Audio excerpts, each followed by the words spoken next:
has to do with that. Gotcha, gotcha. All right. See, like a cut above the rest because of the pendulum. Oh, because the cut. Yeah. Gotcha. Telltale heart never skips a beat. Puns. Yeah. The taste is poetic. The Raven. Nice. Hey, beer people. What's up, y'all? Brucey Brothers here today. What we got going on, man?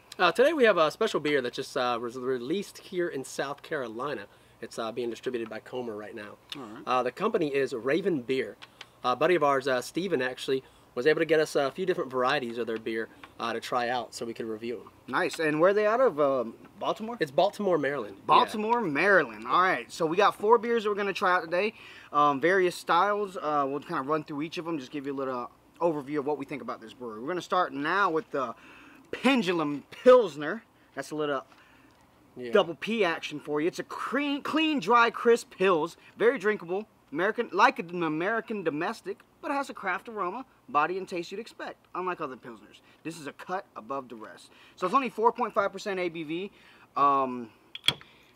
I like the way that they just went ahead and described it and said, you know, it kind of has to taste like a domestic beer. You know, I think this will appeal to the Bud Light, Budweiser. Right, your mainstream beer. Your macro drinker. And what's cool about this is they made a point that for all their beers, of course, they're all based off of Edgar Allan Poe's books. Yeah, it's Poe up, man.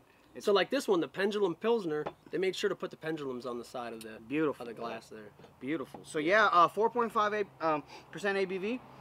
Honestly, it has a good strong smell to it. Not like boozy strong, but like malty. But a nice, yeah, exactly. Cheers, man.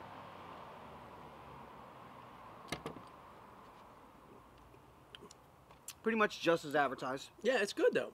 It's a good Pilsner. Honestly, it's a good like football beer. It is. You know, because I think we've moved past getting shit beer for football beer. Right. You can get a good Pilsner for football beer. I don't want an excuse, all right? I would drink it again. Yeah, honestly. It's really good. You'll never catch me ordering a Pilsner much. Yeah. But honestly, I'd fucks with this one if I needed to. It's good, man. It's a good all-day drinking beer, like you said, at 4.5%. They are using Munich hops, or malts, excuse me, along with 2-row pale, so, and crystal malts. Not very hoppy. I mean, it's your average. If you like Bud Light, and honestly, you know, I hate to even get into comparing it that much, but it's more like Miller High Life when it comes to domestic. It's got a little heavier. You know, it has a slight heavier flavor to it. It's not really light. It's not a light beer though. So, but minus, I'm sure, all the sugars and all the other exactly. Bullshit that So it's not fucked up. All right. Exactly. So overall, the Pilsner gets a thumbs up from us. Let's move on and see what the next beer is about. All right. All right, well, finish the Pilsner off. It was a good start. What's next, Nick? What we're going to roll with? Next on the list here, we have the Raven Special. The Raven Special. So check that out. Pretty dope label once again. They make a point to each one of their caps look different. Different beer style along with the glass. Yeah, that it's matches. got Edgar Allan Poe. Yeah. Holding that. It's a German lager. It says it's well balanced between the hops and the malts. Exceptionally smooth with long malty and clean aftertaste. The taste is poetic. I'm curious to try this one after the Pilsner, honestly, because to me, I would chalk them both up to taste pretty similar. Yeah. You know what I mean? I think we're going to get a little more malt character to me out of this one. Oh, this one is 5.25% versus the 4.5 of the last one. Has a little darker color, not much darker. No. Very clear, very, very clear. Yeah. Fucking filtered beautifully. Just dive right in. Man. Wow, dude, I actually do get a totally different flavor. Yeah, I think it's the Vienna malts that really set it off. That's what I was gonna say. I could tell by the malts. It's not bready, but it's a slight. If you're familiar with brewing, you kind of get it's that slight breadiness. It's not overly, you know, like if you're not into beer much, you're not gonna drink this and be like, oh, it tastes bready. But it's that flavor. Good. It's not. There's no hop character whatsoever, which you want to expect it in a traditional lager. Yeah, I mean the Vienna malts really stick through. You know, really pull through to me. Like it says smooth with a long malty and clean aftertaste, and it is very. Yeah, and that describes it pretty well. Honestly, if I had to choose between this one and the Pilsner for my football beer, I'm going this. I think I'd go with lager. However, just after taking a couple gulps, this one does sit heavier. Oh yeah, you could tell on your stomach. It's sitting heavier on the stomach off the rip. So maybe the Pilsner would be a lighter choice. Yeah. So I think this will get a thumbs up too. Again, I'm not someone to order a lager or a Pilsner much, but I'll respect it if it's good, and that shit's fucking good. And this one might change my mind as far as actually ordering one. Yeah, especially with this weather, man. South Carolina is fucking hot. All right, well, finished up with the, what was it, the Raven Special Lager. Yes. Our next beer we're going to go up with is one I've been pretty excited to try. Check it out, man. The Annabel Lee White. And this is a Belgian-style wheat beer. It's true to style according to the description, at least.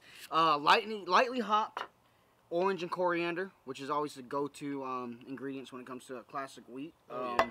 It is... beautiful color, by the way. 4.5% ABV. Not Very bad. Light color. Actually, Tettnanger hops. Never heard of Tettnanger? Tettnanger? You brewer folks? It's like Tech 9. You probably know what that is. Tettnanger. Tettnanger. It says it's a wheat beer angel's envy. You could smell the orange in there. Oh. Orange and coriander's coming through right off the tip. Wow. Right off the tip. And it's not very cloudy at all. It's not cloudy at all. It's well, a little bit. A little bit more than mine even. Yeah, mine's a little more cloudy. That's crazy. So it's slightly cloudy, not as clear. More. Let's see. Oh, there we go. There you go. Get you some of that. Give me some of that cloudiness. Stuff. Give me that. Man, here's some more cloudiness too. Ooh, I think I might have got a chunk. No chunks. Well, let's go ahead and try it, man. It smells fucking great, man. This is my first beer style I fell in love with. Was a classic wheat. Oh yeah, I really enjoyed this. What I like about this is it's the, but not to bash any other microbreweries, but it's your shock top or your what the hell is the other Blue one? Moon Your or Blue some Moon. Shit, yeah. It's like the orange has already been added, and you don't have to. You don't have to stick it on your fucking glass. Right. Exactly. Right? And we only and disclaimer, we're only mentioning the macro beers, not because we're trying to find a way to compare it to, but just for you new beer drinkers that don't get into craft beer at all. We're just trying to help you kind of anchor it in, because by no means do we give a shit about any of those macro brews that we've named. We're just trying to help you understand what's going on. All right, last beer. What we got, man? Last but not least, we have their India Pale Ale, which is Telltale Heart IPA, of course. Once again, along the Edgar Allan Poe side. This is 7.25% ABV. It says your first experience with this IPA is the citrus bouquet from its rocky white head. The initial taste is a rocky white head, man. You gotta get that checked out. The initial taste is subdued, but gradually becomes intense without a harsh bitterness. Citra and Simcoe dry hop. That makes my dick hard right there. Oh, yeah, that really makes me excited. Oh, speaking of which, they've got a little Edgar Allan Poe quote on the back. Each of these bottles have a little piece of poetry. A little poetic. It's a little poet. A little poet. It's a little poetic shit, yeah. I paced the floor to and fro, but the noise steadily increased. I must scream or die. And loud here, it is the beating of this hideous heart. That was passionate. That's from Telltale Heart. That was passionate. Let's try this out. Cheers, man. Passion of the Poe. It smells so good. Ooh, man. ooh. Now that I really enjoy. That's a good IPA. Yes. It's definitely not like West Coast style or anything like that. It's not super floral. It's got a lot of citrus notes in it. Yeah, but it's not. It's more of a bitter citrus, if that makes any sense. Not really floral. We're not looking like a hop art. No, not at all. This it's got a damn good flavor, honestly. It does. And it seems like even as it would age a little bit, not you would age an IPA, but after obviously it'll be out for a while. It almost comes across as a double IPA. Because it has a good malty backbone.